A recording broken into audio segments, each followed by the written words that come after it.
right, man. Y'all make sure y'all go to recoveryathletics.com, man, for their sports apparel, man. I think it's RA35, 35% off, man. You can't beat that anywhere else. And I'm telling you, the gear is almost like Under Armour gear. Under Armour, Nike, all that stuff that y'all spend $400 on. $400. You know how some people go going out to the Nike outlet, spending their whole paycheck. Yeah, you know how some Nike outlet. Some people do. Y'all better stop doing that. All right. Yo, stop man. spending your stimulus check on that. Child support money. All right, yo, that man. $300 go to your kid, okay? That baby will be fine until next month. All right, look, y'all, man. I gotta bring in the most beautiful and talented female veteran, author, and poet, Miko Reed Collins. Donda. No, I'm joking. Welcome. Thanks. Howdy. What's going on? What's up? Hey, Miko, so we are glad to have you on. And, one of the things that we wanted to have you come on and talk about is your new book. Your book is selling like crazy. Eggshells in Soft Black Hands, poetry and personal essays. And, I see the shirt you got rocking. I like the shirt. I like that. It got the shirt. You gotta get me one of those for real. But I got you. But, one of the things I want to talk to you about is where did you get your inspiration behind that? Tell everybody a little bit about yourself, how you got it started, your journey, everything. So it was all a dream. No, I have she's a hip hop enthusiast, y'all. I really am. But it really honestly started in middle school. I had a poetry class, and the guy said, "You got talent," and I was like, "What talent? How? What?" And I just, hey D, and I just went from there, And as far as this book, oh my God, it's my baby. It's like I am complete, And if my kids are watching this, they complete me too. But this book, it Eggshells and Soft Black Hands. The title encompasses exactly what I wrote about. Every single thing that I experienced in my life, from good, bad, indifferent, it's passed down. It's inherent. And so it's a dichotomous kind of thing. It's like you got these eggshells, which represent the trauma. And then you have the soft black hands, which like your mama, bars, or your grandmother, or, somebody like that. There you go. That's why I said this was really the last piece I wrote for my entire book, because I didn't know how to capture it. It's soft black hands. It's the love they gave us, but they were giving us all of this unintentional trauma. And so there you have it, eggshells and soft black hands. Yeah. Well, that's pretty profound. That last statement right there, like the unintentional Thank you. trauma. Yeah. Hi, this is Rob. How are you? Oh my God, welcome back. Well, thank you. I'm glad to be back. I am really, really honored to be talking to you right now. My question for you is, I noticed, for example, I've been doing my little, research on you, and I've been listening to you, and I watched your performance at Busboys and Poets. Oh, okay. I love that place. And they're not very receptive to my kind there, but I definitely enjoyed it. Wait, tall? Yeah. No, with the gray patch in my hair. World traveler? Yes. Former cop? I'm confused. But, Cherokee? I don't get it. I'm confused. If I could ever get the question out. Sorry, go ahead. But I'm a big fan of your style. When I was listening to you read, I liked your style, like your staccato, like how your rhythm, how you were, delivering your phrases and stuff. And my question is who are your now Ron just asked you who was your inspirations. My question to you is what motivated you to do, I understand you're in a writing program at you graduated from Georgetown and you're in Johns Hopkins right now. So yeah. How does this tie into the way that your delivery and everything that you do, is that tied into your schooling, or what motivates you to kind of deliver? Where'd you pick up that style from? Um, I've never been asked that question before. I guess I'm gonna say I got it from my mama, but Okay. Oh, and I I love your hair, by the way. oh, you do? Thank you, thank you. I mean, I try. You see the baby hair? Wait, which way? I tried that too. But anyway, so I think it's just internal. And to be honest, I'm always it's the opposite of what the school is giving me. Right? The school is giving me structure and format and grammar and knowing when to pull back and things like that. So I guess some of this staccato could be from the school, but honestly, it's just internal, and it's just watching like dope poets before me. It's reading, and it's not being afraid to be yourself unabashedly. It's like, you know, I might go on this podcast and crack some jokes and be corny AF, but guess what? It's who I am. So it's inside of me, and Nikki Giovanni is my biggest inspiration. So I don't know if you asked me that, but just wanted to say that. But yeah. Awesome. Hey, how you doing? This is Trent. Hey, Trent. And so I just had a question. So how has like the last couple years of everything that's going on with Black America and the whole criminal legal system and things like that in the police brutality and the shootings and things like that, how has that impacted your poetry as you're getting it out when you're doing open mic or doing writing your book or whatever? How has that impacted you? That's a great question. The irony is that 2020 is probably the catalyst for so many other things for so many other people.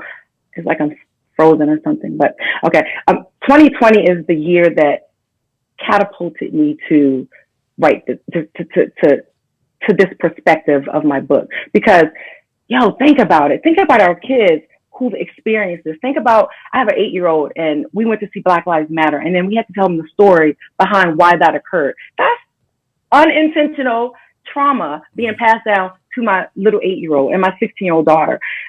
So that indeed forced me to say, I have to speak about this. And in my poem, Breathe, in the book, I talk about all of it. I talk about how I'm so afraid, and I'm so honestly afraid of my little boy going away to school, and because he's mouthy, like he is mouthy, and I'm like, but I have to teach him at 8. Listen, if you're approached by a cop or whatever, you have to say, I don't have a weapon. I'm not here to harm you, anything like that. You have to do those things. So how has it impacted me? This is a lengthy question, Trent. So I have to ask you, what was the second part? How has it impacted me, right? Yes, yeah. Take your time. Okay, Take your time.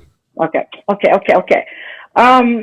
I believe that it has given me the courage to have my voice.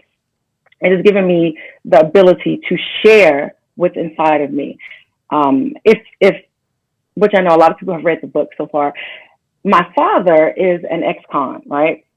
He spent over 30 years in and out of prison.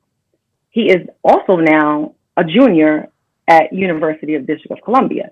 So he and everyone says he's brilliant. My dad is brilliant, or my son is brilliant, but they really are. But my dad is brilliant, and things that occurred to him, some of them were on his own, but a lot was being a Black man growing up in the system and systematic racism and generational trauma passed down. And Derek Denby Breathe, he's the one who convinced me to change the title from I Can't Breathe to Breathe. So I can't give him any of my royalties, though, but big up. Sorry, Denby. But, yeah. but it really pushed me to a space where I've been tested as an artist. I've been tested as a mother, and I feel that my next book that I'm currently writing will address that in a little deeper detail. But for now, everything in this book right now has been a culmination of the last 20 years and then about 20 pieces because of 2020. So I would say it has impacted me greatly as an artist. Wow. Okay. Great stuff. So Miko, Hey. great stuff. I saw your YouTube video where you read a lot of excerpts from your book, and I'm a big fan. Yay! Thank you. You're welcome. I just want to ask you. You had mentioned that you're already working on another book. Any other plans for future growth? I mean, are you looking to maybe go on a book tour, or do a poetry tour at different places? Just wondering what your future plans are. I am. I'm going to have an open list, and people who want to see me, just go ahead and drop your information, and I'll come by. And but honestly, I do have plans. I am going on a couple of more podcasts, and I have 2 more events in the next month. And I also have a business called Have a Voice, and it's Have a Voice Now LLC, but haveavoicenow.org. You can go up there, and I'll keep it updated with all of my events going forward. But I think for me, my goal is to grow my baby. Like, I want everyone to hear what Eggshells and Soft Black Hands is about. I want them to experience it. And I also want them to recognize that it impacts all of us. It impacts, especially, the people of color and Black and Indigenous people. But everyone can benefit from this. So what my goal in terms of growth going forward is to let people hear my voice, but also bring them in and help them cultivate their voice. I like Wow. that. Mm-hmm. Hey, Miko, I want to give you an opportunity to, if you want to read something, to the gang out there that's watching. You know what I'm saying? Just to give them a little taste of, what this book is speaking. Because, like I said, there's a lot of. Read it to me. You don't have to read the trend. You can read it to me. Don't read the trend. But a lot of people fail to realize as this is not just poetry, but it's personal essays. So, there's a lot of connection there. And what I find from reading personal essays is that while it's personal to you, a lot of people are dealing with the same thing or have dealt with the same thing. And so it's a connection that people build through, I guess you could say subconsciously, I guess you could say, build familiarity. Yeah, through reading the words of someone else. And I think you have a gift. And that gift, I want you to share that gift with everybody right now if you can. All right, boom, check it. No, so it's really quick on the essays, and just to tie what we were kind of talking about earlier in terms of generational trauma. I have an essay in here about my daughter and how she experiences anxiety, and of course, I got her permission to write it beforehand, and she said, "Mom, that's not how it went." And I'm like, "What? That's not how it went." So then I had to go back before I printed the book and write the whole preface, so to speak, of the story before the actual story. And to me, that embodied generational trauma that I didn't even know I was passing down to her. So when I say that we got it unintentionally, but we are also giving it unintentionally. So that essay just, I don't know, that essay did something to me. Maybe I'm a little upset because she made me change some of it, but I'm happy in the end. So, I don't know. Let me think. I think I'm going to do artists. Okay. So, unless anyone have any requests. Hello? Yeah, no. Oh, you pull it up. Okay. Oh, I got the show. Yeah, She's you're like, running Bueller.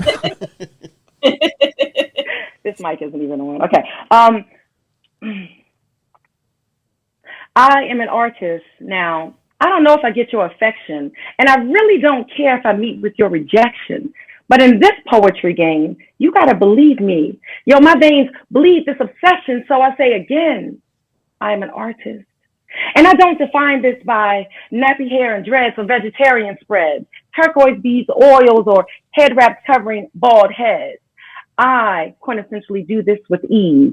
Verb haters fall to their knees. This thought manipulation, my word alliteration, I conjugate ostentatious with Lee, and they don't understand me, you see, because I am what I seem. I'm an artist, and this sharpness that you hear is my attempt to cut through the thickness. We've been bling to death by weakness. Whatever sells, whatever's hot.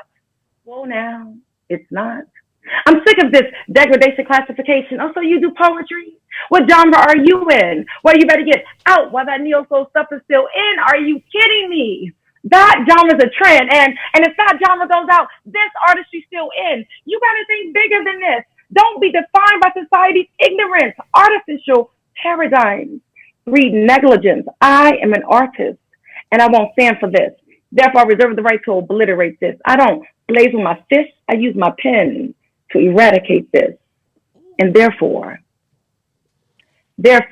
I am an artist to the core, and I don't define this by nappy hair, dreads, vegetarian spreads, open mics, or head wraps covering bald heads.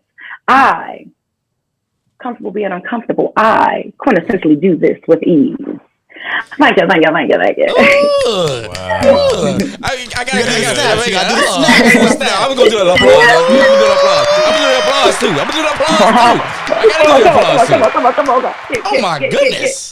Get it. All right, man. That was hot fire. Miko, how can everyone stay in contact with you if they want to catch up with you, see how you're doing, follow your work and everything like that?